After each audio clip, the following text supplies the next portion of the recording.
Welcome to யாவரும் கேளீர். ஒரு மகிழ்ச்சியான செய்தி. பரமக்குடி அருப்புக்கோட்டையில் நம்மவர் படிப்பகம் திறப்பு விழா. மக்கள் நீதி மையம் வாழ்த்து. அறிவார்ந்த சமுதாயத்தை உருவாக்க வேண்டும் என்ற உன்னத லட்சியத்துடன் செயல்பட்டுக் கொண்டிருக்கும் மக்கள் நீதி மையம் தலைவர் திரு கமல்ஹாசன் அவர்களது எண்ணத்துக்கு வடிவம் கொடுப்பதே நம்மவர் படிப்பகம் ஆகும். ஏற்கனவே மதுரை மலைச்சாமிபுரத்தில் நம்மவர் படிப்பகம் மிகச் சிறப்பாகவும் அனைத்து தரப்பினருக்கு பயனளிக்கும் வகையிலும் செயல்பட்டுக் கொண்டிருக்கும் நிலையில் தற்போது புதிதாக ராமநாதபுரம் மாவட்டம், பரமக்குடி மற்றும் விருதுநகர் மாவட்டம் அருப்புக்கோட்டையில் நம்மவர் படிப்பகங்கள் அமைக்கப்பட்டுள்ளன.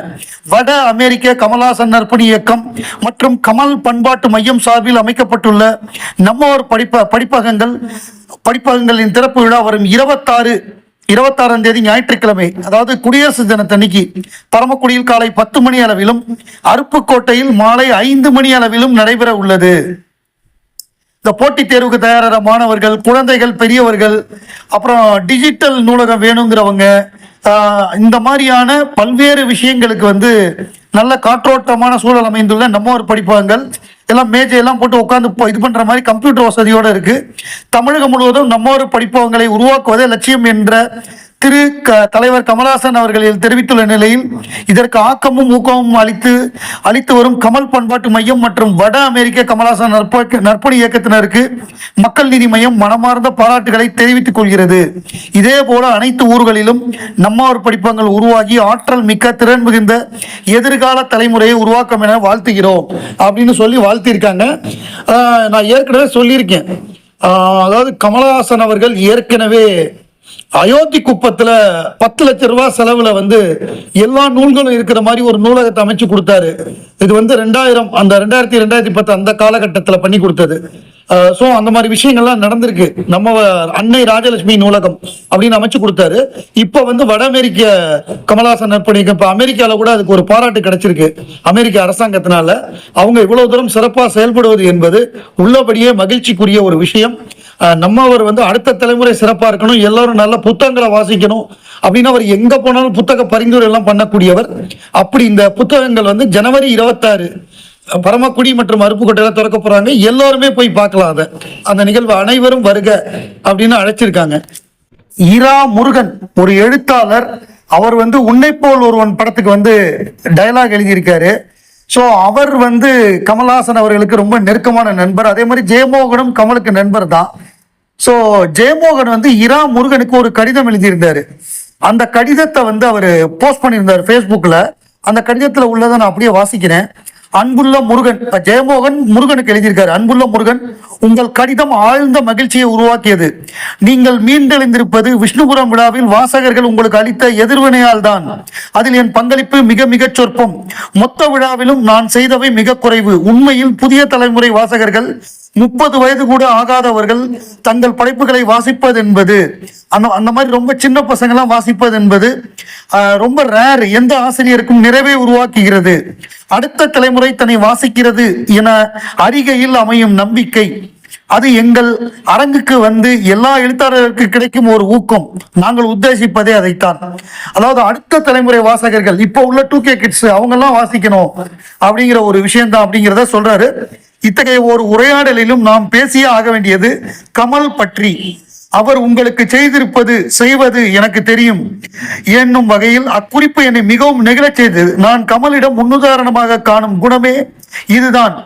மனிதர்களை அவர் விட்டு விடுவதில்லை. எப்போதும் எந்த நிலையிலும் உடனிருக்கிறார். ஆசை சக்தி முதல் அப்படி எத்தனையோ பேருடன் உடனிருந்திருக்கிறார். அவருடைய புகழ், அவரை சூழ்ந்திருக்கும் அமைப்புகளும் வணிகமும் அனைத்தையும் கடந்து எப்போதும் நண்பர்களுடன் இருக்கிறார். அன்புள்ள முருகன், இத்தருணத்தில் அவரை நினைவு கூர்ந்து கூறுவது மிக உசிதம். நாம் சொல்லாவிட்டால் இவை எங்கும் பதிவாகவே போவதில்லை. அதாவது என்ன சொல்றாருன்னா, முருகன் உங்களுக்கு கமல்ஹாசன் அவர்கள் செய்கின்ற உதவி, அவர் உங்களோட எப்போதும் கூட இருப்பது, அவர் ஆர்சி சக்தியிலிருந்து எல்லா நண்பர்களுக்கும் கூட இருக்காரு. அவர் யாருக்கு என்ன உதவி செஞ்சாலும் அதை வெளியில சொல்வதே கிடையாது. முருகனுடைய புத்தகமா கமல் ரிலீஸ் பண்ணி கொடுப்பாரு, ஜெயமோகனுடைய புத்தகமா கமல் ரிலீஸ் பண்ணுவாரு. ஜெயமோகன் புகழ் பெற்றுட்டாரு, அவருக்கு உதவி தேவையில்லை. ஆனா ஆர்சி சக்தி மாதிரி, முருகன் மாதிரி, இந்த மாதிரி அந்த நண்பர்கள் அவர் விடுவதே இல்லை. இருக்கு உதாரணம் என்னன்னா, நம்ம வையாபுரி வையாபுரிய வந்து படங்கள்ல வாய்ப்பு கொடுத்து பார்த்தாரு, ஒர்க் ஆகல. அப்புறம் பிக் பாஸ்ல வாய்ப்பு கொடுத்தாரு. பிக் பாஸ் முடிஞ்சதுக்கு அப்புறம் வேஷம் கொடுக்குறாங்களா அப்படின்னு கேட்டார். பழைய ஆட்கள்லாம் எப்படி கேட்பாங்கன்னா, கேரக்டர் தராங்களா, அதாவது வேஷம் தராங்களா, படத்துல ஏதாவது ஒரு வேஷம் கொடுங்க, அது ஹீரோவோ காமெடியனோ அப்படின்னு கேட்பாங்க. இப்ப என்ன வேஷம் வருதா அப்படின்னு கேட்டிருக்காரு. இல்ல சார் இப்பயும் வரலன்னு உடனே ரொம்ப வருத்தப்பட்டிருக்காரு. ஏன்னா அவர் கிட்டத்தட்ட ஒரு ஒரு கதாநாயகன் ரேஞ்சுக்கு அவரை கொண்டு வந்தாரு. மும்பை எக்ஸ்பிரஸ்ல 3 ஹீரோல வையாபுரியும் ஒரு ஹீரோ. இந்த மாதிரி எல்லாருக்கும் எப்போதுமே அவர் கைவிடுவதில்லை. கமல் எவ்வளவுதான் மிகப்பெரிய கமர்ஷியல் ஹீரோவா இருந்தாலும், ஒரு கட்சி தலைவரா இருந்தாலும், அவருக்கு கூட இருக்கிறவங்க எப்படிப்பட்டவங்களா இருந்தாலும், அவங்க நண்பர்கள் எந்த நிலைமையில இருந்தாலும், அவங்க ரொம்ப சாதாரணமான நிலைமையா இருந்தாலும், பெரிய நிலைமையில இருந்தாலும், அவங்க யாரையுமே அவர் எப்போதுமே கைவிடுறதில்ல.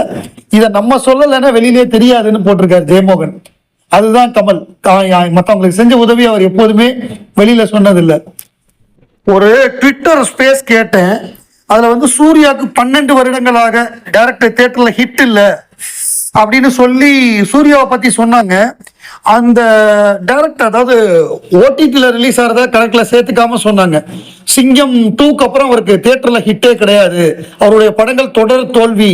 எதற்கும் துணிந்தவன், கங்குவா, அதுக்கு முன்னாடி வந்த படங்கள் எல்லாமே தோல்வி. அவருக்கு எனக்கு தெரிஞ்சு கடந்த 12 வருடங்கள்ல அவருக்கு வரவேற்பு கிடைத்தது அப்படின்னா ஒரே ஒரு கேரக்டர் தான்.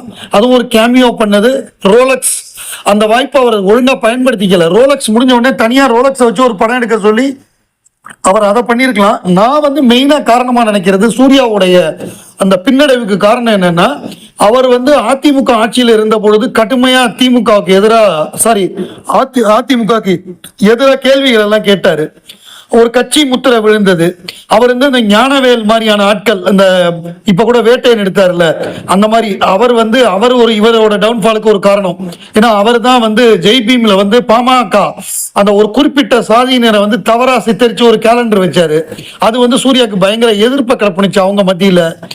திமுக எதிர்ப்பாளர்களுக்கு சூர்யா மேல ஒரு கோபம் வந்தது. என்ன காரணம்னா, இவர் வந்து திமுக ஆட்சியில் இருக்கிறப்ப வாய மூடிக்கிட்டு இருக்காரு, மிச்சர் சாப்பிட்டுக்கிட்டு இருக்காருன்னு ஒரு கோவம். ரெண்டாவது அவங்க மனைவி வேற கோயிலை பத்தி எல்லாம் பேசினாங்க, அது வந்து வேற ஒரு தரப்பினருக்கு கோவம். அதை தவிர சூர்யா வந்து என்ன பண்ணாருன்னா, அவருக்கு வெற்றி படங்கள் கொடுத்த இயக்குநர்கள் எல்லாம் வெளியில அனுப்பிச்சு விட்டாரு. கௌதம் மேனனை காலி பண்ணி அனுப்பிச்சு விட்டாரு. முருகதாஸோட சண்டை, இந்த மாதிரி அவருக்கு யாரெல்லாம் ஹிட் கொடுத்தாங்களோ எல்லாரோடையும் தகராறு பண்ணி அவரும் அந்த ஸ்டுடியோ கிரீன் ஞானவேலும் சேர்ந்து அண்ணனை வச்சுதான் படம் ஹிட்டுங்கிற மாதிரி பேசி அவங்கள காயப்படுத்தி அனுப்பிச்சிட்டாங்க. இதெல்லாம் தான் அவரோட டவுன்ஃபாலுக்கு காரணம். இப்ப என்னன்னா, முக்கியமா இவர் சொல்லியிருக்காரு கௌதம் மேனன், சூர்யாவிடம் துருவ நட்சத்திரம் படத்தின் கதை சொன்னேன். கதையை கேட்டுவிட்டு என்ன ரெஃபரன்ஸ் என கேட்டார். இது எனது கற்பனையில் உருவான படம். காக்கா காக்கா வாரணம் ஆயிரம் படங்களில் என்னை நம்பிய சூர்யா இந்த படத்தில் அப்படி நம்பவில்லை அப்படின்னு சொல்லி வருத்தப்பட்டிருந்தாரு.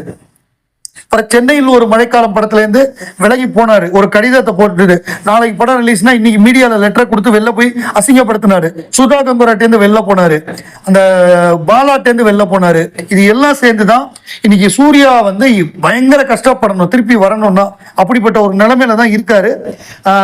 இது கௌதம் மேனன் ரொம்ப வருத்தப்பட்டு ஒரு பேட்டியில சொல்லியிருந்தாரு. சூர்யா வந்து மிக திறமையான நடிகர். எந்த கெட்டப் வேணாலும் அவரால் பண்ண முடியும், என்ன ரோல் வேணாலும் பண்ண முடியும். அப்படிப்பட்ட ஒருவர் இப்படி டவுன்ஃபால் ஆறாரு அப்படிங்கிற ஒரு வருத்தத்துல வந்து ஒரு ஆதங்கத்துல தான் அந்த ரசிகர்கள்லாம் இதை சொல்லியிருக்காங்க. அதனால இதை பார்க்கும் சூர்யா ரசிகர்கள் கோவப்பட வேண்டாம். நம்ம என்னன்னா, அவர் வந்து ஜெயிக்கணுங்கிறதுக்கு தான் இதெல்லாம் பேசியிருக்கோம்.